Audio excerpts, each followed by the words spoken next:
de la Universidad Francisco de Paula Santander de Cúcuta, Colombia, y hoy les vengo a presentar el uso de inteligencia artificial e Internet de las Cosas para la detección y prevención de incendios forestales. Este proyecto ha sido desarrollado o ha sido investigado con la Universidad Francisco de Paula Santander y el Grupo de Investigación y Desarrollo en Electrónica y Telecomunicaciones.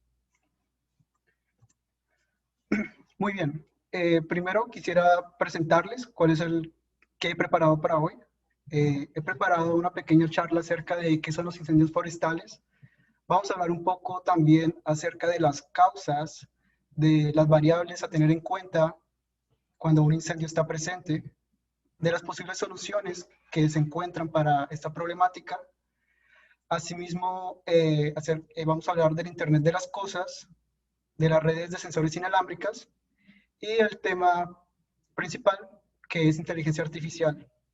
Vamos a hablar un poco de la teoría, de la metodología que podemos encontrar en esta área. Vamos a hablar acerca de las redes neuronales artificiales y la aplicación principal, de cómo podríamos implementar la inteligencia artificial para la detección de incendios forestales. Muy bien, comenzando, vamos a hablar sobre los incendios forestales. ¿Qué son? Básicamente son fuegos no controlados que son causados por la intervención humana y también por los factores ambientales de la zona en donde se desarrolla. Dentro de los diferentes tipos de fuegos podemos ver los fuegos de suelo, los fuegos de superficie y los fuegos de corona. En la primera categoría vemos que este tipo de fuego se suele propagar por debajo de la tierra, se suele propagar en las raíces de los árboles y por lo general nosotros nunca vamos a ver llamas en la superficie. En el segundo tipo de incendios, es el más común de todos, este es producido debido a diferentes componentes combustibles que se encuentran en la superficie de una zona boscosa o una zona rural. Y finalmente, los fuegos de corona, que son los fuegos más peligrosos porque debido a la combinación de las llamas y también de la velocidad del viento, este tipo de fuego se suele propagar en las copas de los árboles. Y su propagación es demasiado rápida debido a la velocidad del viento. ¿Ok? Las causas. ¿Qué causas podemos ver y cuáles son las causas de los incendios forestales? Podemos ver que existen causas naturales y también causas antropogénicas. Estas causas antropogénicas son las causadas por el hombre. Dentro de las causas naturales podemos ver el cambio climático, los rayos y los volcanes.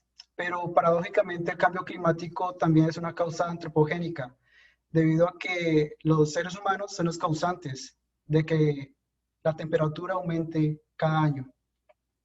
Dentro de las causas antropogénicas podemos ver la negligencia de las personas, como por ejemplo, alguien que va a una zona boscosa y hace una hoguera y en su descuido deja un pequeño fuego que al final se masifica y se convierte en un incendio forestal.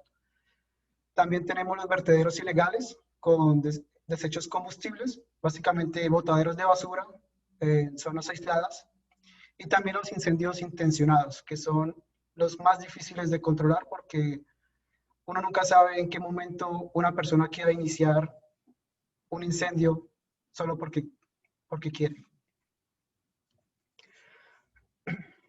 Asimismo, para la detección de incendios forestales es necesario tener en cuenta diferentes tipos de variables, como las variables producidas tras la combustión, como por ejemplo el dióxido de carbono y el monóxido de carbono, que son medidas por partes por millón.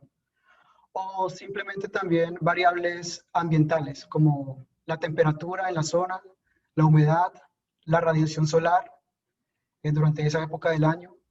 La luz infrarroja, esta es muy importante porque cuando existe fuego, el fuego genera ciertas longitudes de onda que pueden ser medidas mediante la luz infrarroja. Y la velocidad del viento. Pues como lo mencioné en los fuegos de corona, la velocidad del viento es clave para que un incendio se propague de una forma masiva. La luz infrarroja la medimos con longitudes de onda, la temperatura con Celsius, Fahrenheit o Kelvin, La humedad relativa es porcentual, la radiación son vatios sobre metro cuadrado y la velocidad del viento metros sobre segundo. Entonces, estas son las variables que deberíamos tener en cuenta a la hora de la detección de incendios forestales. Quiero hablar también un poco sobre las cifras, sobre las estadísticas acerca de este fenómeno. En la figura de la derecha pueden observar un interesante dato. Estas son cifras del incendio de Amazonas, de la Amazonía, el año pasado, que fue muy grande. Y aquí pueden ver en verde, amarillo y rojo la cantidad de monóxido de carbono que fue emitido por la propagación de ese incendio. Pueden ver que se generó en Brasil, pero aún así hubo interacción con Colombia. Algunas de esa polución llegó hasta nuestro país. En la gráfica izquierda podemos ver la cantidad de incendios forestales desde 2013 hasta 2019 que han ocurrido en Brasil. Podemos ver cómo en el último año la cantidad de incendios forestales ha sido mucho peor que en los años anteriores, lo cual es preocupante. Si miramos cifras al norte, por ejemplo Estados Unidos, podemos observar la cantidad de destrucción de área dañada a causa de los incendios forestales. Podemos ver una tendencia en donde a partir de los años 90 hasta la década pasada, comprendida entre 2010 y 2019, la cantidad de incendios, perdón, la cantidad de área afectada por los incendios forestales se duplicó, lo cual es alarmante. Y a la derecha podemos observar la cantidad de billones de dólares que el gobierno de Estados Unidos debe invertir para poder parar los incendios forestales que ocurren en el país. Podemos ver una tendencia creciente a través de los años y cómo es cercanas a los 2 billones de dólares. Si analizamos estas estadísticas podemos sacar varias conclusiones. Primero, que los costes para parar los incendios forestales para un estado, para un gobierno, son demasiado altos. La segunda, que en los últimos años la cantidad de incendios forestales y por ende la cantidad de área afectada por los incendios forestales se ha ido incrementando gradualmente, lo cual es preocupante. Esto es debido a la acción humana, como lo mencioné anteriormente, o también por el cambio climático. Y por último, podemos también decir que los incendios forestales son una fuente de contaminación para la tierra y dañan la capa de ozono, por supuesto, por la emisión de dióxido de carbono, monóxido de carbono, y también la destrucción de la flora y la fauna en la zona en donde se está propagando. Así que, teniendo en cuenta todo esto, podemos ver que este es un problema real y un problema realmente difícil y que debe ser atendido por diferentes medios. Es por eso que aquí muestra las posibles soluciones. Tenemos algunos acuerdos gubernamentales, como por ejemplo el Protocolo de Kioto y también el Acuerdo de París. Estos acuerdos son más que todo orientados a la mitigación del cambio climático, pero de forma indirecta se orientan también a la prevención de incendios forestales, porque si mitigamos el cambio climático vamos de cierta forma a parar la cantidad de incendios que se presentan. También existen las alternativas tecnológicas, como por ejemplo el Internet de las Cosas, que voy a hablar más adelante acerca de este tipo de paradigma, y también las redes de sensores inalámbricas, que es un subconjunto del Internet de las Cosas. También hablaré de ello más adelante. Por último, la inteligencia artificial, que en los últimos años ha tenido un gran auge en nuestro entorno y ha crecido regularmente a través de los años. Vamos a ver cómo podríamos aplicar redes neuronales artificiales y específicamente redes neuronales recurrentes a este problema, para poder predecir de forma eficaz cuando un incendio forestal va a tener lugar en cierta zona, en una zona determinada. Así pues, voy a comenzar hablando del Internet de las Cosas. ¿Qué es el Internet de las Cosas? Básicamente es un concepto en el cual cada uno de los dispositivos que tenemos a nuestro alcance tiene conexión a Internet y pueden todos conectarse el uno con el otro a través de protocolos de Internet. Esa es la idea general. Es considerada la tercera ola de Internet y entre los años 2020 y 2022, de acuerdo a la Agencia de Regulación y Control de las Telecomunicaciones, la cantidad de dispositivos va a pasar de 20.000 millones a 50.000 millones. Esto es increíble porque se nota que en solo 2 años va a haber un aumento de 30.000 millones de dispositivos que están conectados a Internet. En esta pequeña gráfica aquí les muestro la tasa de crecimiento en términos económicos del mercado del Internet de las cosas. Como desde 2017 y la proyección a 2022 va incluso a superar el triple de lo que fue en 2017. Es un dato muy curioso. ¿Cuáles son las características del Internet de las cosas? Bien, básicamente el Internet de las cosas puede implementarse a gran escala. Y esto es porque no necesita de sistemas complejos, solo necesita de pequeños dispositivos que tengan la capacidad de conectarse a Internet. Y a partir de esos pequeños dispositivos se crea una red gigantesca interconectada. También es heterogéneo, y es heterogéneo porque los dispositivos conectados a Internet son muy diferentes entre sí y tienen diferentes características. Como por ejemplo, tenemos celulares, tenemos laptops, tenemos carros, aviones, neveras, incluso televisores. Cada uno de esos sistemas son diferentes y eso es lo que constituye la heterogeneidad en este caso. Y la omnipresencia. En este caso la omnipresencia es porque hoy en día la mayoría de dispositivos pueden conectarse a Internet. Los dispositivos que se conectan a Internet están en todo el mundo. Es por eso que decimos que es omnipresente. En la figura les muestro un modelo de 4 capas. Tenemos la primera capa, que es la parte de sensado e identificación. En este podemos encontrar los sensores y diferentes tipos de dispositivos que miden variables ambientales o variables de localización, como por ejemplo el GPS. A partir de estos dispositivos, nosotros podemos crear redes. Podemos interconectar esos pequeños dispositivos y crear redes de sensores inalámbricas o incluso crear Internet. Pues como ese concepto, Internet es la conexión de computadoras en todas partes del mundo a través de un protocolo de comunicación, el cual es IP, el protocolo IP. En la tercera capa, una vez teniendo redes de sensores o Internet, necesitamos procesar una gran cantidad de información, debido a que son demasiados dispositivos conectados al mismo tiempo. Para eso necesitamos servidores, motores de búsqueda e incluso también implementar tecnologías de seguridad en este tipo de sistemas. Por último, en la cuarta capa, implementando todo lo que vemos en la capa 1, 2 y 3, podemos crear ese concepto de ciudades inteligentes o ciudades verdes o de transporte inteligente también. La implementación de esos pequeños sensores interconectados entre sí con un sistema que pueda procesar la información eficazmente es igual a este tipo de tecnologías que se muestran en la cuarta capa.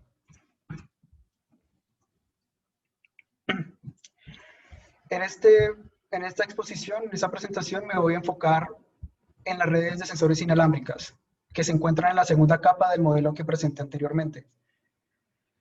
En inglés son Wireless Sensor Networks, o WSN, y básicamente son un conjunto de elementos, en este caso los llamamos nodos, que se encuentran interconectados entre sí para desarrollar una aplicación específica. La comunicación de este tipo de arquitectura suele realizarse por radiofrecuencia y también tiene muchas aplicaciones en la ciencia de la salud, en la domótica, en la armada, también en detección ambiental, como lo vamos a ver más adelante. Este tipo de redes poseen varias arquitecturas, pueden ser organizadas de diferentes formas. En este caso presento la arquitectura estrella, la arquitectura árbol y la arquitectura maya.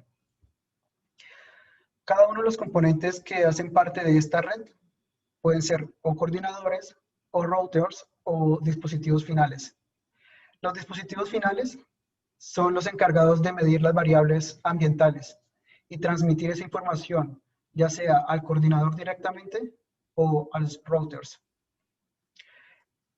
Tienen solo comunicación unidireccional, porque solo transmiten hacia el router o el coordinador.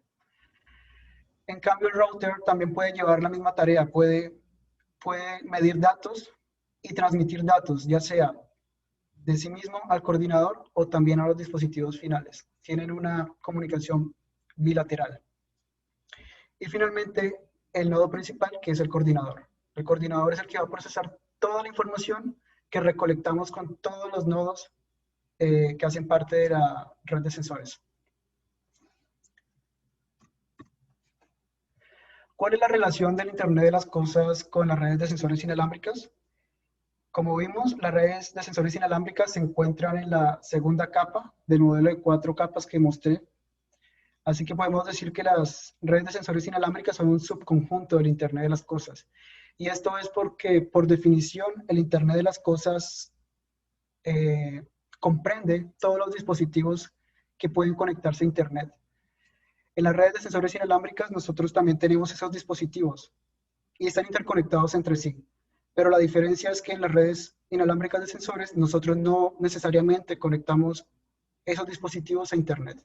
Esa es la diferencia entre los dos paradigmas o los dos tipos de arquitecturas. ¿Cómo se aplican las redes de sensores inalámbricas para la prevención de incendios forestales? En este caso estoy presentando una arquitectura árbol que, como dije, comprende un coordinador, algunos routers y también los dispositivos finales. Cuando queremos hacer la prevención de incendios forestales, lo que hacemos es implementar este tipo de red en el lugar donde queremos medir las variables de temperatura, de humedad, de dióxido de carbono y demás. Y recolectamos datos en tiempo real. ¿Para qué? Para poder tener esa certeza si va a ocurrir o no el incendio y para poder tener un tiempo de respuesta mayor ante ese tipo de catástrofes. Aquí quiero mostrar cómo se vería en la vida real ese tipo de arquitecturas, en donde el nodo coordinador, lo podemos ver aquí, en este caso está comprendido por una Raspberry Pi, que es un pequeño microcomputador, pero que es potente. Y el dispositivo final sería una Arduino Uno. Este Arduino Uno se encarga de medir los datos, las variables que necesitamos para la detección de incendios. Luego utilizan este tipo de tecnología, se llama Zigbee, que es radiofrecuencia, y envía los datos desde la zona en donde se midieron a el dispositivo final, el coordinador. El coordinador va a recolectar los datos tanto de este dispositivo final como también del resto de componentes de la red y los va a procesar, ya sea en una base de datos local o va a subir esos datos a la nube.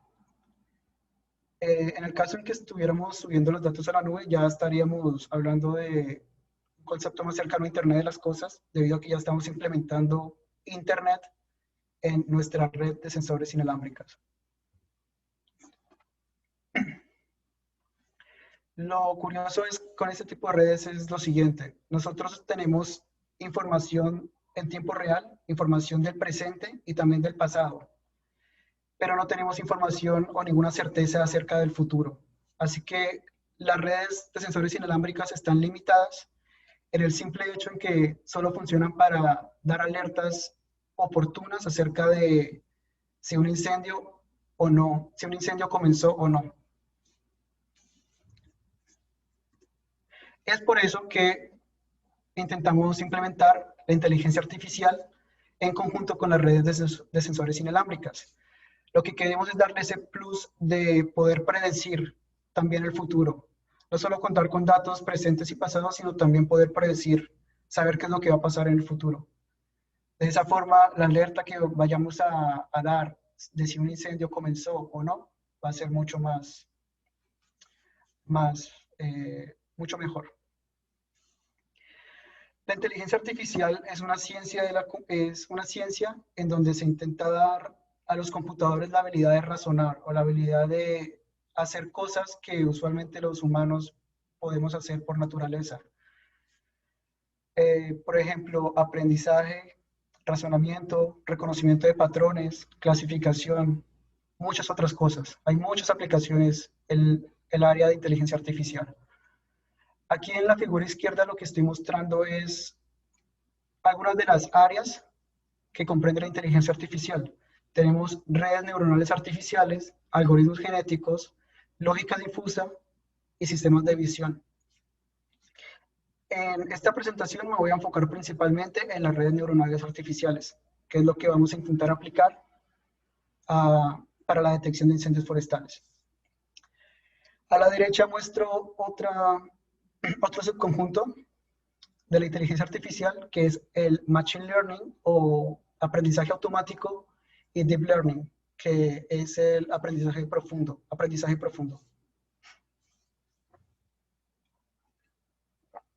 Que también son subáreas de la inteligencia artificial. Cuando estamos hablando de Machine Learning, tenemos también diferentes paradigmas. Tenemos el aprendizaje supervisado, el aprendizaje no supervisado y el aprendizaje por refuerzo. Si hablamos de aprendizaje supervisado, estamos hablando en su mayoría de redes neuronales. Cuando hablamos de aprendizaje no supervisado, estamos hablando de agrupamiento. Tenemos un conjunto de datos que queremos separar en diferentes grupos representativos y que me permitan hacer una clasificación de esos datos de forma correcta. Y en el caso de aprendizaje por refuerzo, es aprender de los errores, aprender a través del error. Como dije anteriormente, en esta presentación me voy a enfocar en las redes neuronales, por ende, en el aprendizaje supervisado. Cuando hablamos de aprendizaje supervisado, debemos tener en cuenta diferentes cosas. Entre ellas, cuáles son los elementos necesarios para que un algoritmo de computación pueda aprender. Por supuesto, necesitamos un conjunto de entrenamiento, muchos datos de entrenamiento y algo llamado en inglés labels o etiquetas o clases que me dicen cuál es la correspondencia de cada uno de estos elementos. Como pueden ver, en la primera fila tengo solo elementos aviones. Así que tengo una clase llamada avión. Para el segundo tengo automóviles, tengo una clase llamada automóvil. Y así sucesivamente hasta el último, en que tengo muchos camiones y una clase llamada camión. Así que tengo una imagen, en este caso, un avión con su etiqueta avión, un carro con su etiqueta automóvil y así sucesivamente. Todos estos datos van a ser ingresados en la red neuronal con el fin de que ella pueda aprender acerca de la estructura y de los patrones que tienen cada una de estas imágenes, para luego poder hacer una predicción precisa o una clasificación, dependiendo del caso. Por ejemplo, como dije anteriormente, lo que yo quiero con una red neuronal es que tengo mi modelo de una red neuronal. En este caso vamos a tener en cuenta una caja negra, por ahora. ¿Qué es lo que yo quiero? Lo que yo quiero es que si yo ingreso una imagen en la entrada de esta red, ella me diga que esa imagen corresponde a un gato y no a un perro o no a un avión o otra cosa diferente. Yo quiero que ella me diga precisamente a qué clase corresponde esta imagen. Pero aquí surge la pregunta, ¿cómo predecir cuando nuestra imagen corresponde o no a esa etiqueta o a esa clase? Pues bien, lo que las redes neuronales hacen internamente o lo que se hace normalmente es que a partir de esas imágenes nosotros vamos a extraer ciertas características o features en inglés de esos datos. Como por ejemplo, si tenemos en cuenta este gatico, podemos encontrar los contornos de la imagen, encontrar los bordes correspondientes a la imagen. Todos esos son como patrones característicos que hacen esa imagen diferente a otra imagen que podemos ingresar en la red neuronal. Eso es lo que hace que se diferencien y que la red, y lo que hace que la red pueda usar para hacer una predicción correcta. Podemos simplemente decir que vamos a utilizar estos dos features, estas dos características, o simplemente podemos definir muchas más, como por ejemplo el nivel de intensidad de los píxeles de la imagen o la simetría de los ejes X y Y de la imagen. ¿Qué tan simétrica es? Lo que quiero decir con esto es que para que la red neuronal aprenda, es necesario extraer características que sean únicas y que me ayuden a diferenciar esa imagen de cualquier otra imagen que yo vaya a utilizar para la red neuronal. Ese es el factor más importante para este tipo de algoritmos de inteligencia artificial. ¿Recuerdan? Hablé sobre la inteligencia artificial y que a su vez tenía un área llamada Machine Learning o aprendizaje automático y otra subárea también llamada aprendizaje profundo o Deep Learning. En esta parte de la presentación quiero hacer hincapié en las diferencias que podemos encontrar entre los dos tipos de arquitecturas.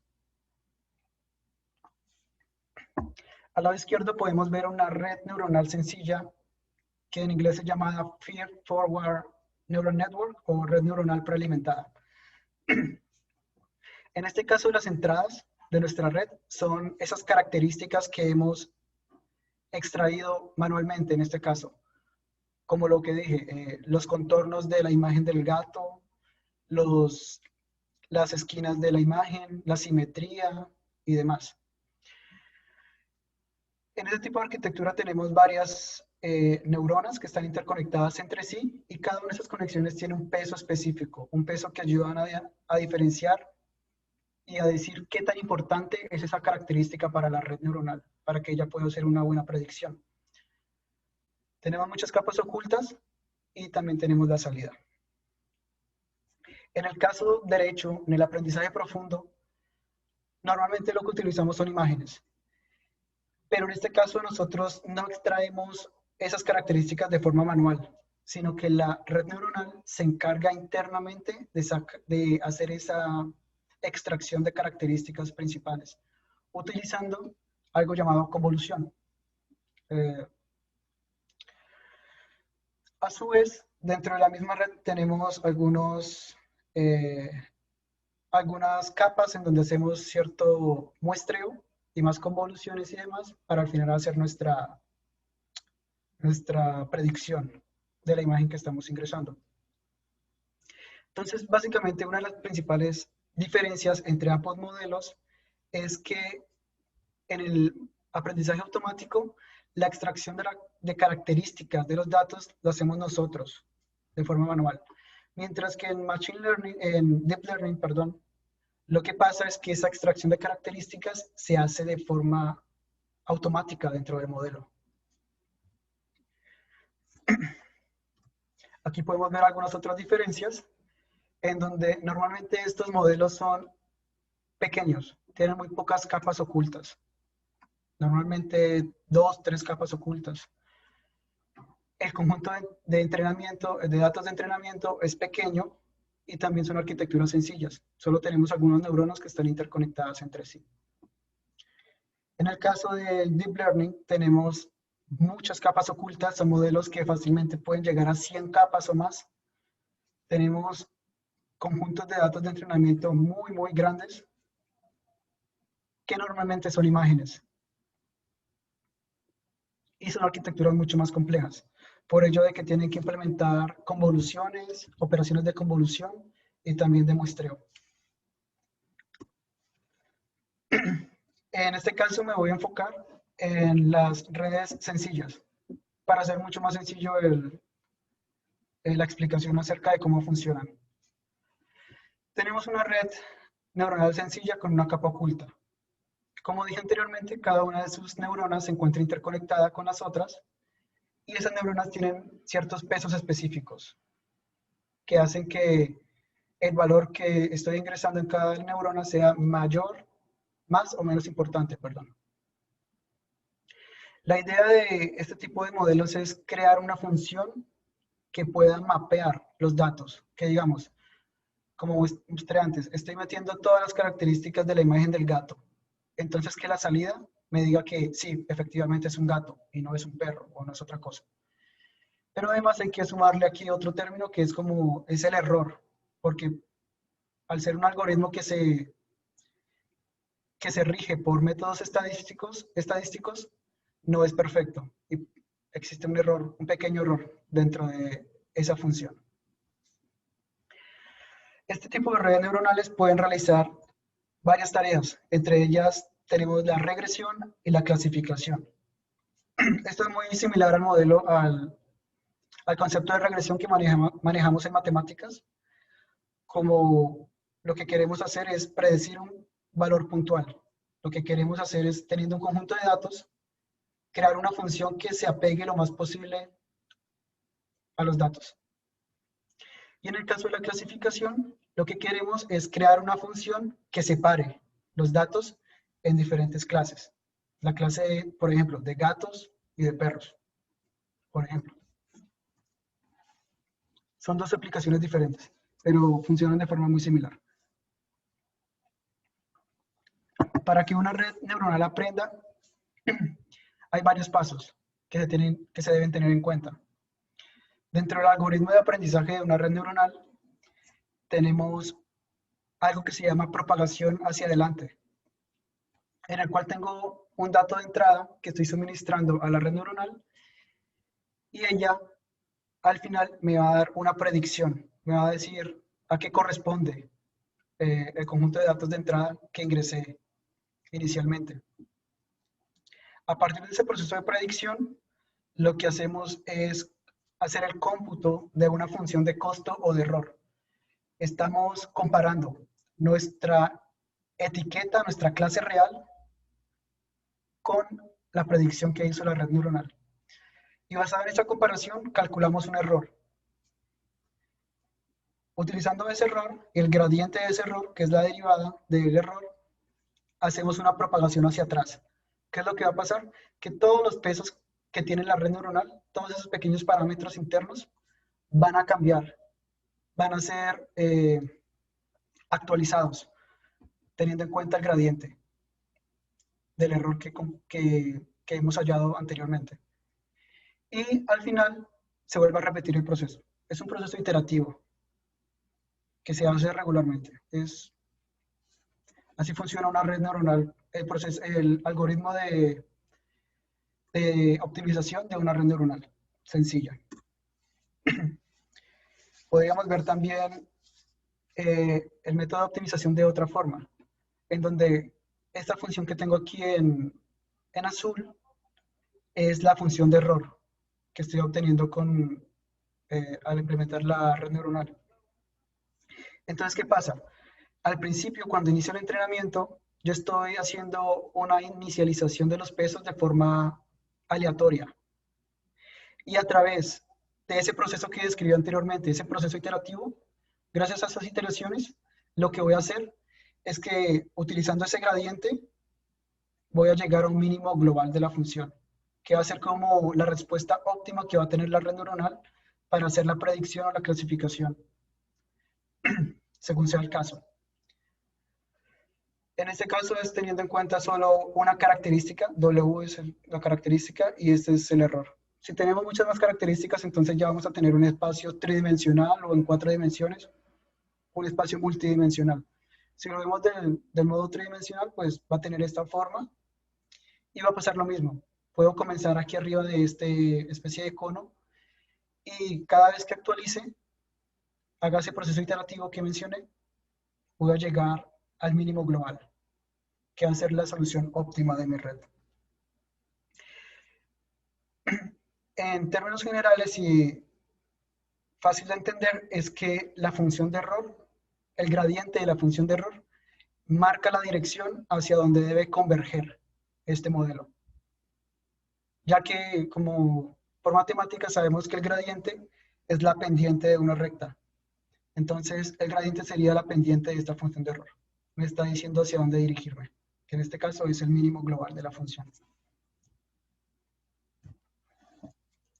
Otro concepto importante en las redes neuronales artificiales es el concepto de overfitting. ¿Qué es overfitting? Vamos a suponer este ejemplo en donde tengo un conjunto de datos de entrenamiento, estos datos azules que vemos aquí, y entreno una red neuronal para hacer, en este caso, regresión. Como lo que quiero hacer es una regresión, yo lo que quiero es que esta línea se acentúe lo más posible a los datos. Vamos a tener un fenómeno llamado underfitting, en donde lo que pasa es que esta predicción, esta función que representa la red neuronal es muy mala, no sirve para nada, básicamente. Vamos a tener el caso balanceado, en donde la red neuronal fue capaz de aprender de los datos e hizo esa regresión de una forma relativamente buena, con algunos errores, porque por supuesto esta línea no está pasando justo por encima de los datos. Y en el tercer caso tenemos overfitting, que es donde la red crea una, crea una función tan buena que se acentúa o sí, se acentúa perfectamente en todos los datos de entrenamiento. Los mapea perfectamente. Sin embargo, ¿qué es lo que pasa? Cuando tenemos, los extremos son malos. Cuando tenemos underfitting, por supuesto podemos ver que tenemos errores grandísimos. Pero cuando tenemos overfitting también podemos tener errores. Porque normalmente lo que hacemos con las redes neuronales es lo siguiente. Entrenamos la red con un conjunto de datos de entrenamiento, pero una vez nuestra red está entrenada, ella va a ser expuesta a otro conjunto de datos diferente, que son datos de prueba. Datos que la red neuronal no ha visto anteriormente y que, por supuesto, pueden ser muy diferentes a los datos utilizados para el entrenamiento. Eso es lo que intento mostrar aquí en las figuras de abajo. Tengo este punto naranja que sería ese dato de prueba y, por supuesto, tengo que mirar cuál es el error respecto a la predicción de la red. En el caso de underfitting es muy fácil de ver, es un error grandísimo. En el caso balanceado podemos ver que en este caso es perfecto.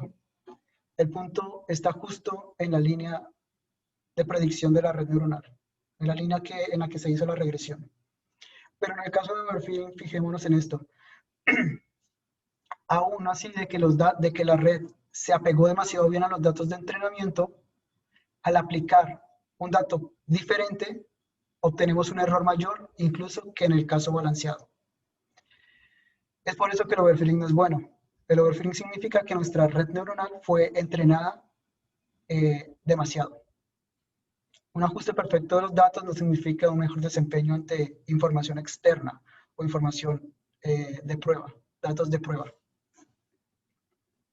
Ese es un concepto muy importante.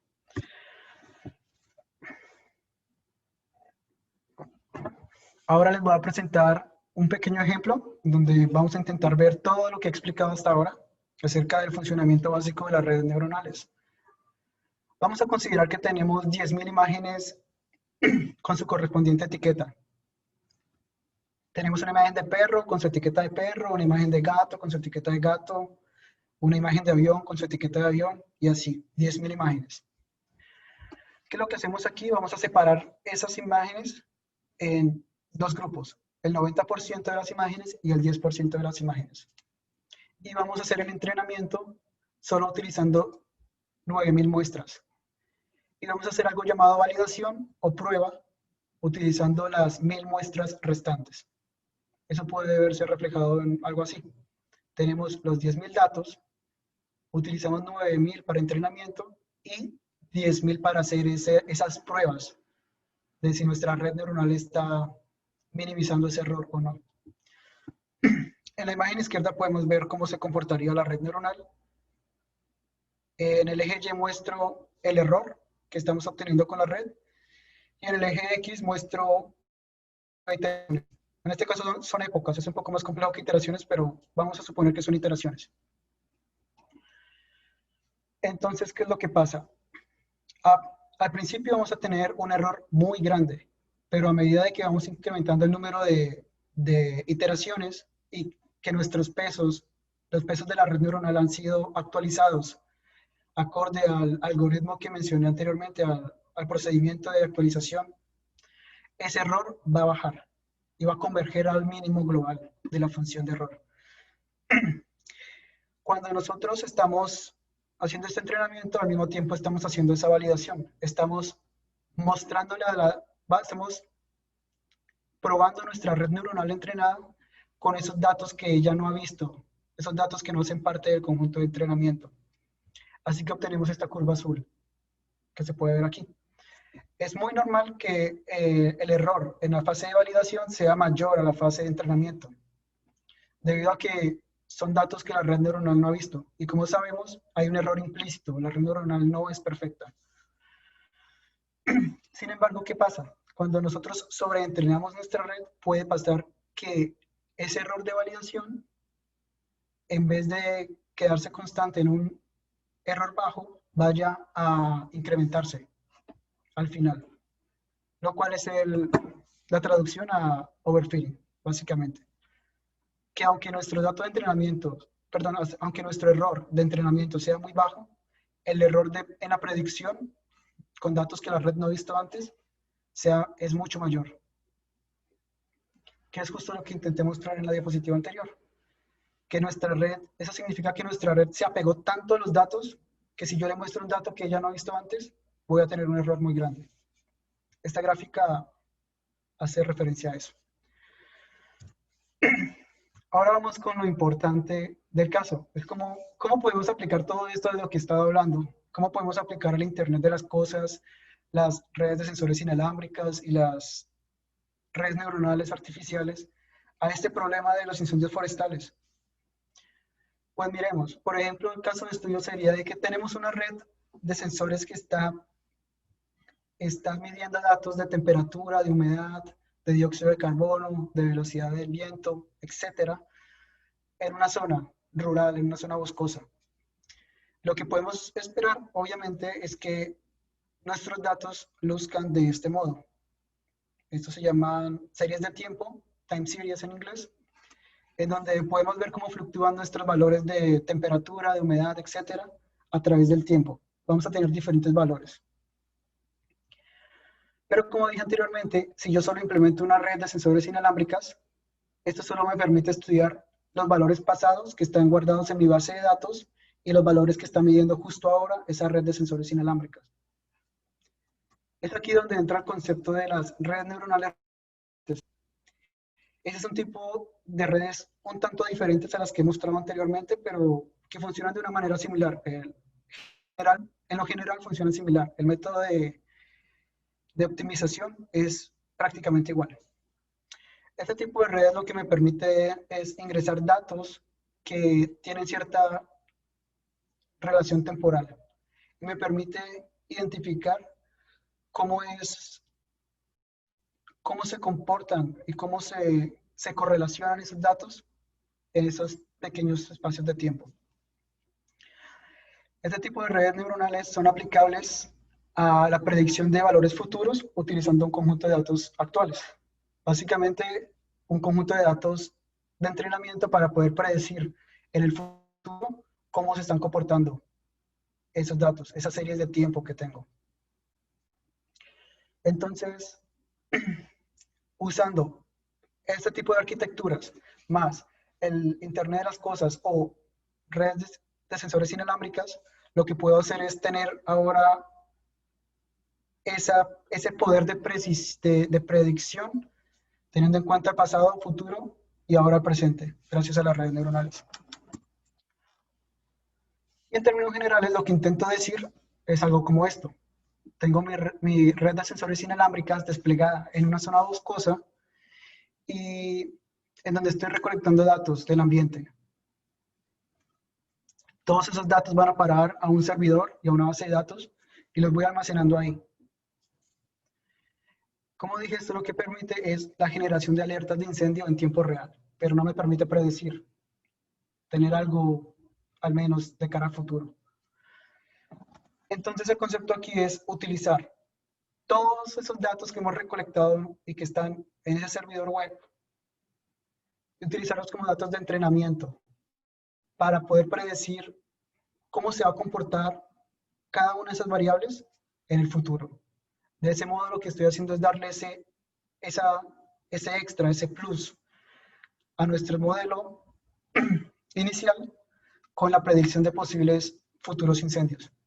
Por supuesto, es un problema un tanto difícil de llevar a cabo debido a la innumerable cantidad de variables externas que podríamos tener y a lo complejo que puede ser el ambiente. Pero es algo en lo que estamos intentando hacer algún avance para para poder hacer la detección de incendios forestales utilizando toda esta arquitectura completa. Así que en conclusión, podemos ver que los incendios forestales son una creciente problemática y que debe ser abordada lo más pronto posible, haciendo uso de nuevas tecnologías. Puede ser así como lo mencioné, utilizando Internet de las cosas y también algoritmos de inteligencia artificial, aunque también pueden existir algunas otras soluciones que no he tenido en cuenta en esta presentación. También algo muy importante es que el Internet de las cosas se está expandiendo rápidamente en nuestro entorno, debido a que nuestros dispositivos tienen conexión a Internet. Así que es algo muy importante.